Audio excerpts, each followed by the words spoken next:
Imagine walking into a plastic surgeon's office, right? And you're asking them to reduce a part of your body. Yeah. And they look at you and say, well, the problem isn't that you have too much tissue. It's actually that you have too little. Right. It's completely counterintuitive. Exactly. You go in expecting a subtraction, and medical science is like, no, you actually need an addition. We need more volume. Yes. So today's mission for the deep dive is untangling exactly how that happens, because it's fascinating. We're looking at a highly specific clinical screening framework. Oh, it's a huge paradigm shift. It really is. We're looking at how doctors evaluate women who want to conceal prominent inner labia, so the labia minora, but doing it by using volume augmentation on the outer labia, the majora, instead of, just undergoing traditional surgical excision. Right, because for decades, the default was just to cut. And we're looking at a diagnostic landscape now that is just incredibly complex. What appears to be the primary structural issue, to the patient anyway, is very rarely the whole story, which is why these clinical guidelines have had to evolve so dramatically. And we have a pretty heavy stack of sources detailing that evolution today. We do. We are pulling from the official clinical guidelines from the American College of Obstetricians and Gynecologists, specifically ACOG Committee Opinion 795. A very important one. Yeah, and we've also got some peer-reviewed literature from the Aesthetic Surgery Journal, plastic and reconstructive surgery, and the latest specialized clinic protocols from 2026. Right. And all of these sources point to this phenomenon that I kind of want to call the anatomical illusion. I like that term. It fits perfectly. Yeah. Because the clinical literature really backs up that illusion entirely. Yeah. Yeah, a patient will frequently walk into a clinic requesting a labiaplasty, which is, the surgical cutting and reduction of the inner ellipse, the minora. That's the traditional surgery. Yeah, exactly. And they do this because they perceive that tissue as sticking out too much. To the naked eye, they see this protrusion, and they interpret that as excess mass. Because that's what makes sense logically. Right. But the core issue is frequently not an excess of minora tissue at all. It is a severe deflation, like a volume loss in the labia majora, the outer lips. Okay, let's unpack the biology of that deflation a bit, because we're talking about a structure that is largely made up of subcutaneous adipose tissue, Yeah. which is just a fancy medical term for fat. Pretty much, yeah. Along with a complex matrix of connective tissue. And as women age, or maybe they go through significant weight loss or childbirth or hit menopause, the drop in estrogen levels fundamentally changes that architecture. It does. It really changes the foundation. So the outer labia lose that fat and that collagen. They deflate and subsequently retract. So when the majora pulls back, it leaves the inner labia entirely exposed. Wow. And if a surgeon just blindly follows the patient's request and cuts the minora, they're overcorrecting a structure that was never the primary issue. Oh, I see. They're treating the symptom, which is the exposure, rather than the disease, which is the underlying volume loss. It's like a picture frame shrinking over time. Oh, that's a great way to look at it. Yeah, like suddenly the picture inside looks way too big for the frame, but you don't take a pair of scissors and cut the picture. Right. You just need to restore the frame to its original dimensions. And that is exactly why a structured anatomical assessment is the very first step in this clinical framework. The surgeon have to figure out, if they are looking at an overgrown picture or a shrunken frame. Which begs the question, how do you measure that? Because if the eye is being tricked by the shrinking picture frame, a doctor can't just eyeball it. They absolutely cannot. I know the framework relies heavily on clinical grading scales, but looking at the history here in our sources, the medical community actually got this wrong for a while, right? The sources talk about the Motekef classification from 2015. Yes, the Motekef classification Yeah. is a perfect example of earlier sort of two-dimensional thinking in this field. Yep. It strictly measured the protruding tissue of the labia minora.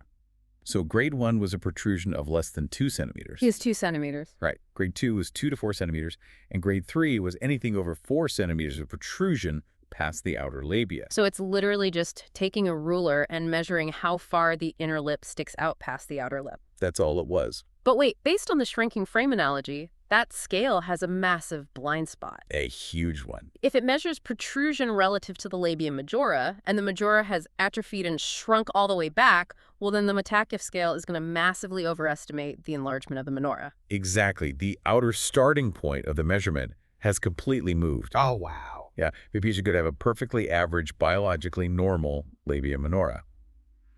But if the majora has deflated, A 2D ruler makes it look like a grade 3 hypertrophy. That's wild. So it's a completely skewed data point. Yeah, it is. And that measurement error is what led to the development of the Gonzalez classification, along with some critical updates from groups like the Brazilian Society of Plastic Surgery, the RBCP. So how does Gonzalez fix the math on that? By forcing the clinician to look at the entire three-dimensional topography of the vulva, Okay. Gonzalez adds the vital elements of location and symmetry. So they ask, is the protrusion anterior and symmetrical, or is it central and asymmetrical? Right. It moves the assessment from a simple linear measurement to a comprehensive volume analysis. And out of this 3D analysis comes a very strict rule in the modern screening framework.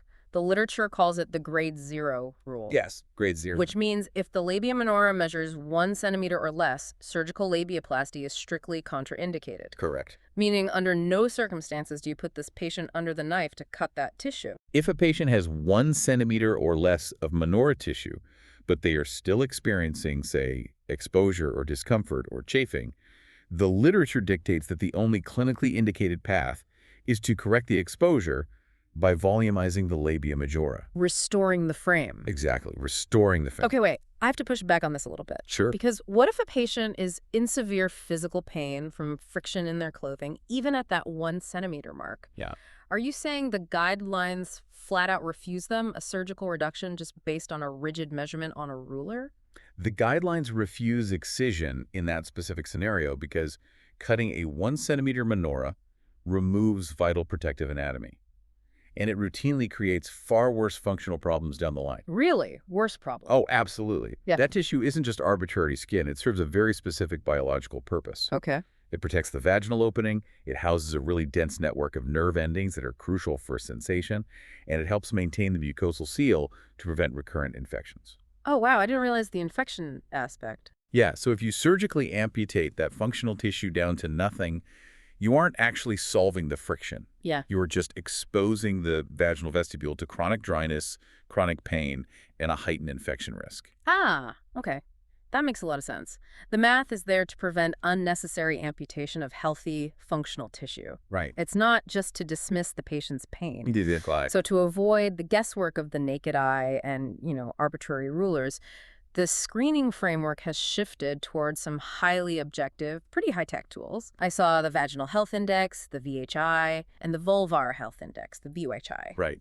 These clinician-reported scales move beyond just shape and size. They give a hard, objective score to the biological health of the tissue itself. Like what kind of health markers? They're measuring elasticity, fluid volume, tissue texture, and overall moisture levels. And I noticed the sources also highlight the use of 3D photogrammetry and high-frequency transperineal ultrasound, which sounds intense. It sounds like a lot, I know. I mean, I can see why 3D mapping helps, but an ultrasound for the labia?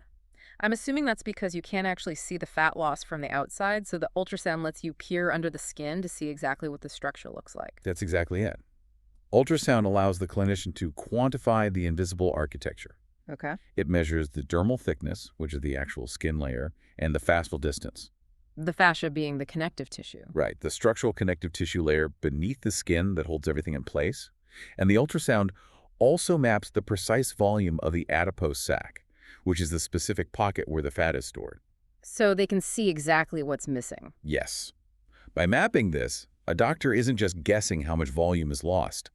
They have a precise millimeter by millimeter readout of the structural deficit. That's incredible. But even with all this incredible mapping, ACOG, the American College of Obstetricians and Gynecologists, states very clearly in Committee Opinion 795 that there is a massive variation in what is considered normal A anatomy. huge variation. Yes. They note that the mean length of the labia minora actually exceeds what is often marketed as hypertrophic in more than 50% of individuals. Yeah, it's very common. Which means normal is a remarkably wide spectrum.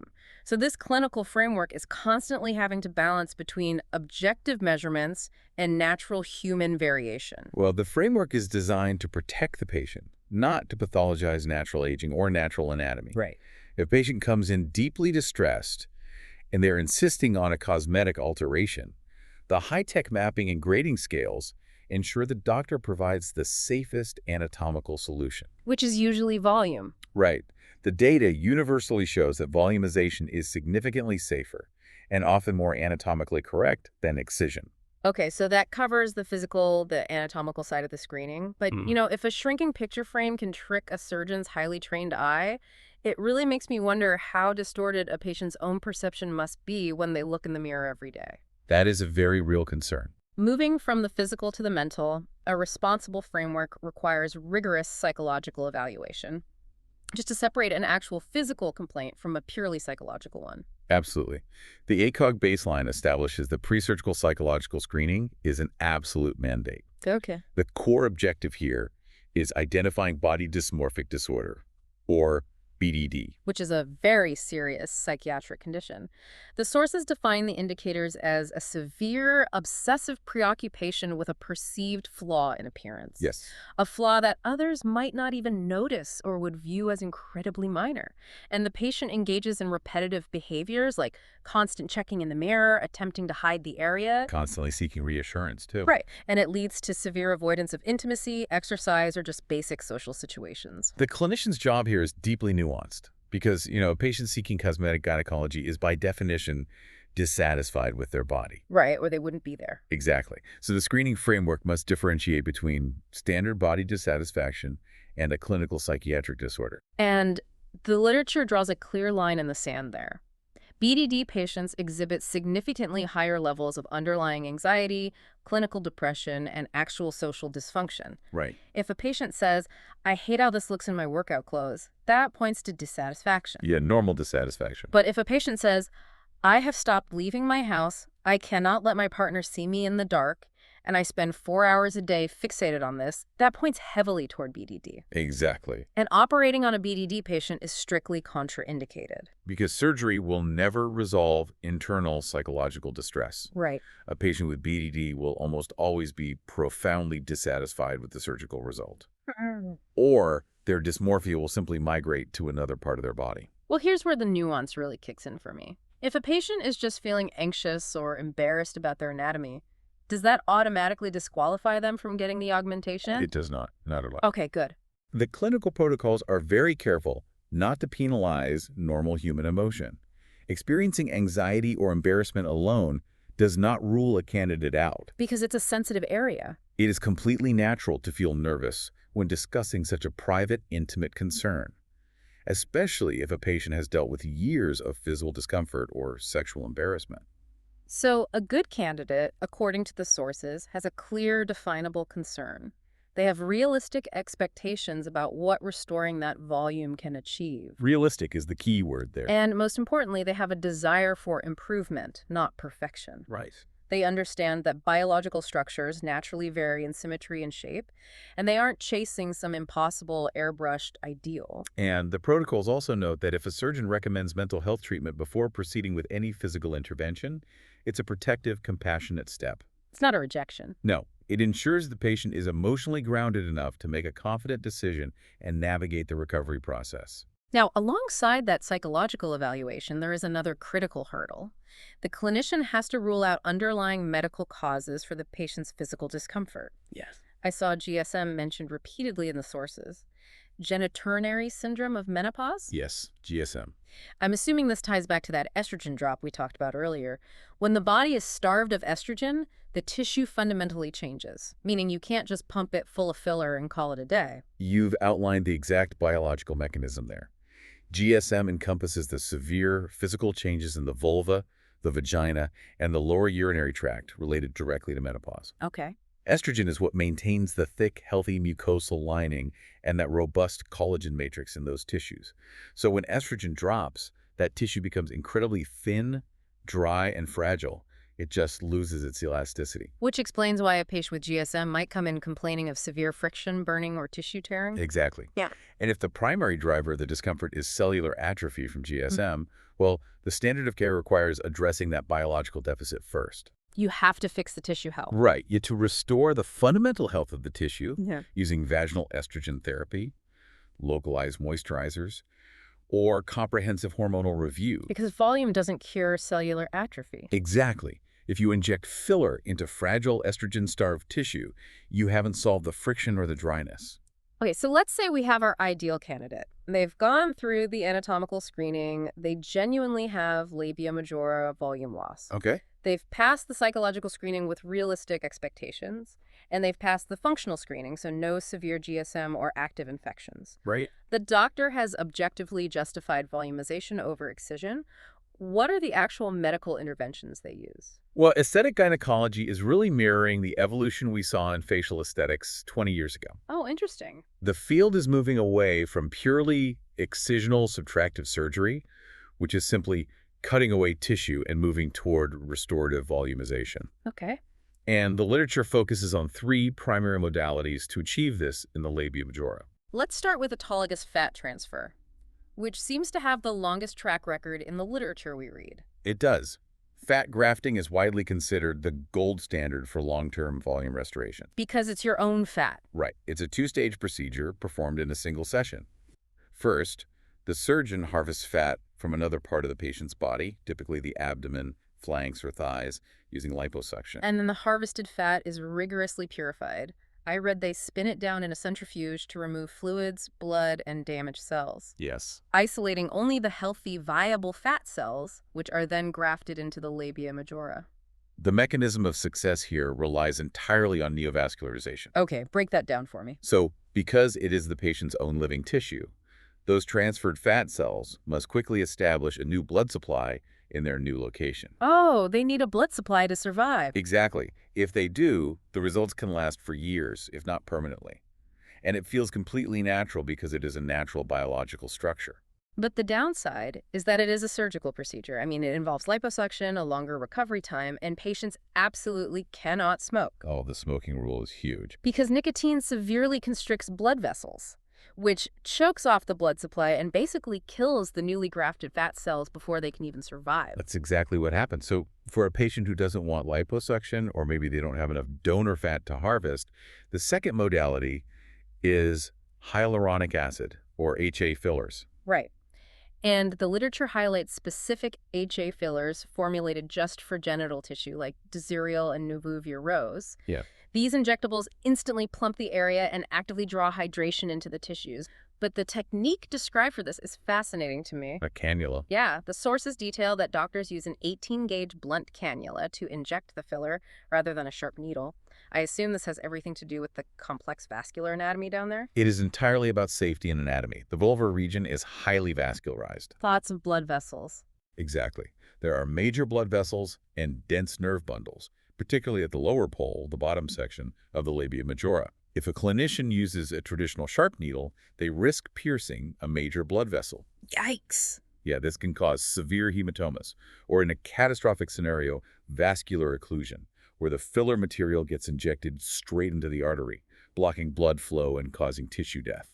Oh, wow. That is terrifying. So a blunt cannula acts like a tiny rounded probe. It just gently pushes past the blood vessels and nerves instead of slicing through them. Exactly. It slides safely through the subcutaneous tissue, depositing the HA gel exactly where it's needed. But they still have to be careful about depth, right? Oh, absolutely.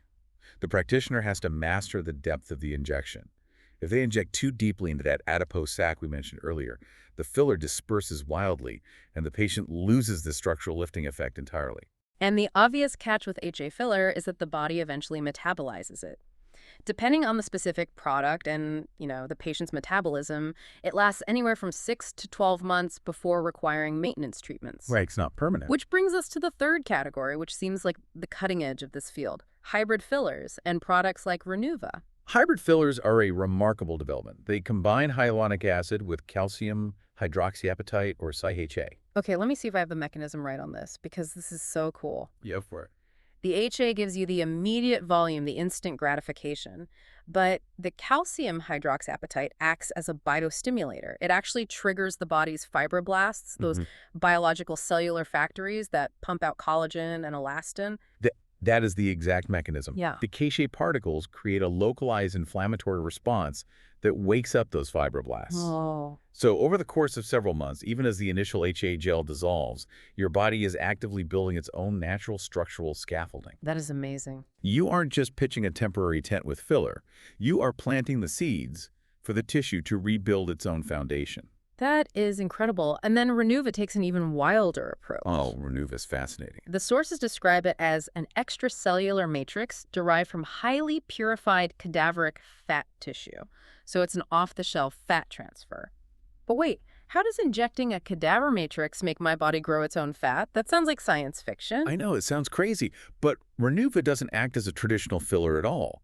It acts as a cellular homing beacon. A homing beacon? Yeah, when this purified matrix is injected, it provides a precise biological scaffold that signals the patient's own stem cells to migrate to that exact location. Oh, wow. Those stem cells then populate the matrix and differentiate into new, living fat cells. Over time, the injected matrix dissolves entirely, leaving behind nothing but the patient's own newly generated adipose tissue. It's essentially tricking the body into restoring its own volume naturally. So when we compare these volumization techniques, the fat transfers, the HA fillers, the hybrid biostimulators, when we compare those to traditional surgical labiaplasty, the safety profiles are just night and day. The clinical data overwhelmingly supports volumization as the lower risk pathway. Right. Surgical labiaplasty, actually cutting the minora, carries significant risks of severe hemorrhage, painful hematomas, and permanent impaired sensation if those dense nerve endings are severed. Which is life-altering. It is. And there is also the risk of painful, restrictive scarring and wound dehiscence, where the surgical incision literally pulls apart during healing. Oh, that's awful. But volumization completely bypasses the scalpel. The risks are largely limited to temporary swelling, maybe mild bruising, or rarely palpable nodules if a filler product clumps beneath the skin. Right, the risks are much lower. But ACOG does issue a very strong warning about certain non-surgical techniques, specifically energy-based devices. Yes, this is a vital caveat in the literature. In 2018, the FDA issued a safety communication, which ACOG strongly echoes, warning against the unapproved use of energy-based devices, Like lasers. like fractional CO2 lasers and radiofrequency machines, often for what is marketed as vaginal rejuvenation. Because these devices were being aggressively marketed as non-surgical cure-alls for everything from tissue laxity to urinary incontinence without the robust clinical data to back up those claims. Right, and they carry profound risks. Applying intense thermal energy to delicate mucosal tissue can result in severe vaginal burns, restrictive scarring, and chronic debilitating pain during intercourse. So it's not a harmless spa treatment. Not at all. ACOG strictly advises that these devices should only be utilized under highly controlled, standardized research protocols. They are not casual cosmetic fixes. Got it. It perfectly underscores why the modern clinical framework relies on anatomically proven modalities like autologous fat and biostimulating fillers rather than experimental laser burns. It means the anatomically honest solution, as one of the 2026 papers beautifully phrases it, is often just replacing the padding that time took away. Exactly. It's restoring the frame instead of clipping the picture. That perfectly encapsulates the clinical evolution of the last decade. Okay, let's bring this all together. The clinical screening framework for women requesting labial alterations requires clinicians to entirely reframe how they view anatomy. Doctors have to spot the anatomical illusion, recognizing that deflation of the labia majora often masquerades as excess tissue on the labia minora. Right, they have to see the whole picture. They have to utilize objective 3D grading scales like the Gonzalez classification and rigorously respect the grade 0 rule to prevent the unnecessary amputation of healthy protective tissue. Exactly. They must mandate deep psychological screening to catch body dysmorphic disorder while ruling out functional biological issues like the cellular atrophy seen in genitourinary syndrome of menopause. And finally, if the patient is the right candidate, prioritize restorative volumization over subtractive excision to protect the delicate architecture of the body. That is the framework in a nutshell. So whether you are a medical professional updating your clinical protocols, a curious learner fascinated by the evolution of medicine, or someone navigating your own intimate health journey, this deep dive proves why a holistic, mechanism-based assessment is infinitely superior to a quick-fix surgical approach. You have to understand the underlying biology to treat the root cause, rather than just masking the visual symptom. And this incredible reliance on technology does raise an important question, and it's a concept I want to leave the listener with today. Okay. We discussed how this clinical framework is increasingly dependent on high-tech, objective metrics. Tools like 3D photogrammetry, transperineal ultrasounds mapping fascial depth, and rigid algorithmic grading scales to define the exact topography of the vulva. Right, all that mapping tech. So as clinical frameworks increasingly rely on high-tech 3D mapping to define the exact topography of the vulva, will this precise standardization of ideal anatomy ultimately help doctors provide safer care? Or will it inadvertently create even narrower, tech-driven standards of beauty that fuel the very body dysmorphia we are trying to screen for? Oh, wow. If we use a machine to map the perfect picture frame down to the millimeter, do we forget that human biology is supposed to come in wildly different shapes and sizes? Right. Something to really think about. Until next time, keep diving deep.